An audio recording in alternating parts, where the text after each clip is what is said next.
दस्तावेज द्या, माहिती आमचा हक्क,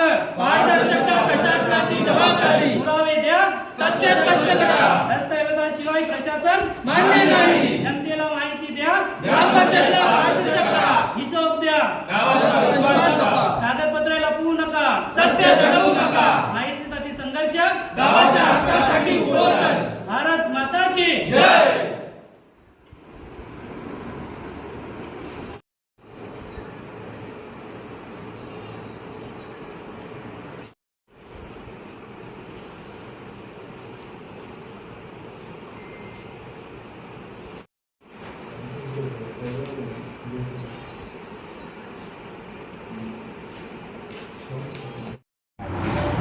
ग्रुप ग्रामपंचायत बाबगाव देवरुंग आणि देवरुंगपाडाचा जो अपारदर्शक आणि बोगस कारभार चालू आहे त्याविरुद्ध आज आपण ग्रामसभेमध्ये ग्रामसेवक यांना प्रश्न उत्तरं केली तर त्यांच्याकडे याबद्दल कोणतीही उत्तरे नव्हती.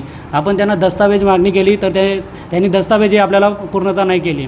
त्यानंतर आपण त्यांना ग्रामसभेची नोटीस काढल्यानंतर एक निवेदन दिलं होतं की जेणेकरून ग्रामसभा ही पारदर्शक, लोकाभिमुख आणि सर्व ही सामाजिक हित जपण्यासाठी आणि जे म्हणजे अनेक ठिकाणी आता ग्रामसभा या यूट्यूब लाईव्ह आणि थेट प्रक्षेपणातून पारदर्शक होत आहेत, जेणेकरून आपली पण ग्रामसभा पारदर्शक होऊन लोकांना समजायला पाहिजे की ग्रामपंचायतमध्ये नक्की व्यवहार कसा चालतो, कामकाज कसा चालतो. परंतु असा कुठल्याही प्रकारचं ग्रामपंचायतने आमचं निवेदन मान्य केलं नाही. याचाच हेतू साधून ग्रामसभेमध्ये जेव्हा प्रश्नोत्तर चालू होता तेव्हा अज्ञात व्यक्तींनी वादविवाद निर्माण करून ग्रामसभेचा जो वातावरण आहे तो पूर्ण आक्रमक केला. त्याच्यामुळे जे प्रश्न उत्तरे नागरिकांचे मांडत होते ते कुठंतरी गोंधळून गेले आणि ग्रामसभा ही सगळी बिघडून गेली. त्यानंतर शिवस्वराज्य संघर्ष संस्था आणि नागरिकांनी हा निर्णय घेतला की जोपर्यंत आपल्याला माहिती भेटत नाही, मागील 5 वर्षामध्ये ग्रामपंचायत कार्यालयामध्ये जो झालेला कारभार आहे, किती निधी आला, कोणत्या योजना झाला, कोणती विकास कामे झाली, काय भ्रष्टाचार झालेला आहे का नाही, काही कोणते आर्थिक व्यवहार झालेले आहेत का नाही, याची जोपर्यंत आपल्याला माहिती भेटत नाही तोपर्यंत आपण इथनं ग्रामपंचायत कार्यालयाच्या दारावरून उठायचं नाही आणि ग्रामपंचायत कार्यालय चालू करून द्यायचं नाही. 28 मे 2026 रोजी सकाळी 11 वाजता ग्रामसभा येथे घेण्यात आली. ज्या ग्रामसभेमध्ये आमच्या शिवस्वराज्य संस्थेमार्फत आणि गावातील सर्व ग्रामस्थांच्या वतीने अनेक प्रश्न इथं मांडण्यात आली, जी निरुत्तर होती. त्यांना कुठल्याही प्रकारचं समाधानकारक उत्तर ग्रामसेवकाकडून आम्हाला मिळालं नाही. आणि त्याचबरोबर ही ग्रामपंचायत चारही बाजूने डेव्हलपमेंट असलेली ग्रामपंचायत असूनही गावातल्या मूलभूत गरजासुद्धा पूर्ण होत नाही. याच्याकरता आम्ही या ठिकाणी जोपर्यंत आमच्या सर्व ज्याही आम्ही तक्रारी केलेल्या आहेत, ज्याही आम्ही मागण्या केलेल्या आहेत ते पूर्ण होत नाही तोपर्यंत, जिथं आमचे सचिव यांनी या सगळ्या बाबी त्या पूर्ण होत नाही तोपर्यंत आम्ही इथे ठिय्या आंदोलन केलेलं आहे.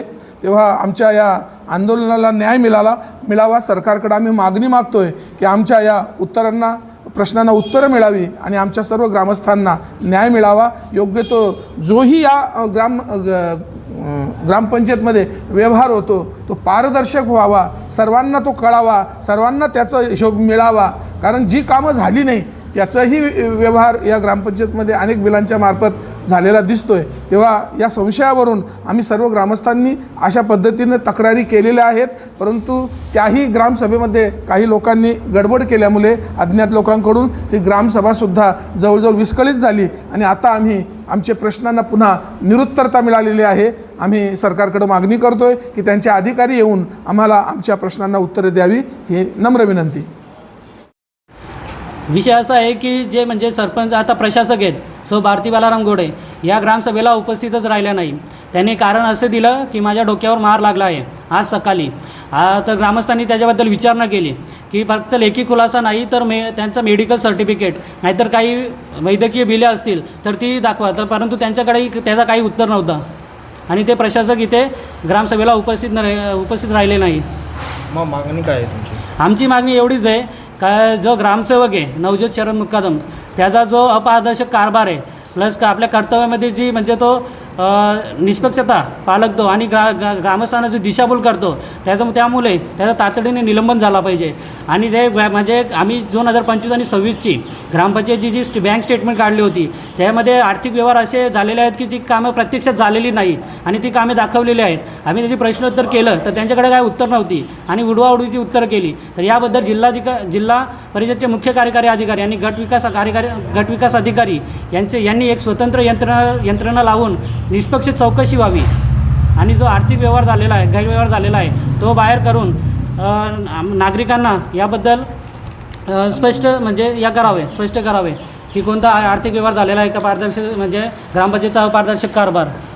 आणि अशी एक मागणी आहे का जोपर्यंत चौकशी लावत नाही तोपर्यंत ग्रामपंचायत कार्यालयामध्ये कोणत्याही दस्तावेजाची हाताळणी होऊ नये. कारण आम्ही ग्रामसभेमध्ये वारंवार त्यांच्याकडे मागणी केली का दस्तावेज सादर करा, परंतु त्यांनी कुठल्याही प्रकारचा दस्तावेज सादर केला नाही.